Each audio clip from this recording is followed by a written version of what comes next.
প্রথমত হচ্ছে এই হত্যাকাণ্ডের নিন্দা জানাই, প্রতিবাদ জানাই এবং এই হত্যাকাণ্ডের সাথে যারাই জড়িত সরকার প্রশাসন তাদেরকে তদন্ত সাপেক্ষে বের করবেন এবং তাদেরকে শাস্তির আওতায় নিয়ে আসবেন।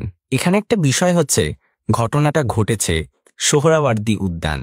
সোহরাওয়ার্দী উদ্যানে আপনি জানেন সেখানে অনেক অবৈধ স্থাপনা রয়েছে এবং মাদক কারবারি থেকে শুরু করে যারা মাদক গ্রহণ করেন এখানে এক ধরনের অভয়ারণ্যে দীর্ঘদিন যাবৎ চলে আসছে। আমরা বিগত সময়েও এটা আহ্বান করেছিলাম, বিশ্ববিদ্যালয় প্রশাসনকে জানিয়েছিলাম। কিছুদিন আগে বিশ্ববিদ্যালয় প্রশাসন একটা উদ্যোগও নিয়েছিল যে একটা সময়ের পরে এই গেটগুলো ক্লোজ করে দেওয়া, কিন্তু সেখানে বাম সংগঠনের অনেকেই আমরা দেখেছি যে প্রতিবাদ জানিয়েছে। এটাকে এক্সেসটা সবসময় খোলা রাখার জন্য তারা বলেছে। তো এই যে একটি যারা মাদকের সাথে সম্পৃক্ত, এদের তো আসলে হিতাহিত জ্ঞানটা থাকে না। তো রাত্রিবেলার এই ঘটনা সোহরাওয়ার্দী উদ্যানে হয়েছে, এই প্রেক্ষিতে ভিসির পদত্যাগ দাবি করাটা আমি কিছুটা অযৌক্তিক মনে করি। কারণ একটা বিষয় ঘটে যাওয়ার পর আগে তদন্ত হওয়া দরকার।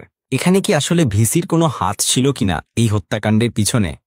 তো যদি হাত থেকে না থাকে তাহলে তো এভাবে তদন্ত ব্যতীত এটা আমি মনে করি একটা অযৌক্তিক বিষয়।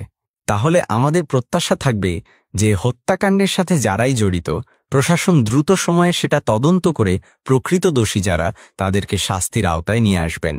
পাশাপাশি বিশ্ববিদ্যালয়ের এবং তার আশপাশে বিশেষ করে সোহরাওয়ার্দী উদ্যানে অবৈধ স্থাপনাগুলো উচ্ছেদ করা দরকার। এখানে মাদকের যে কারবার চলে সেটা যেন বন্ধ করা হয় এবং সিকিউরিটি কনসার্ন থেকে টোটাল এরিয়াকে সিসিটিভি ক্যামেরা জোনের মাধ্যমে যাতে নিয়ে আসা যায়, আমরা এই দাবিগুলো প্রশাসনের কাছে করছি।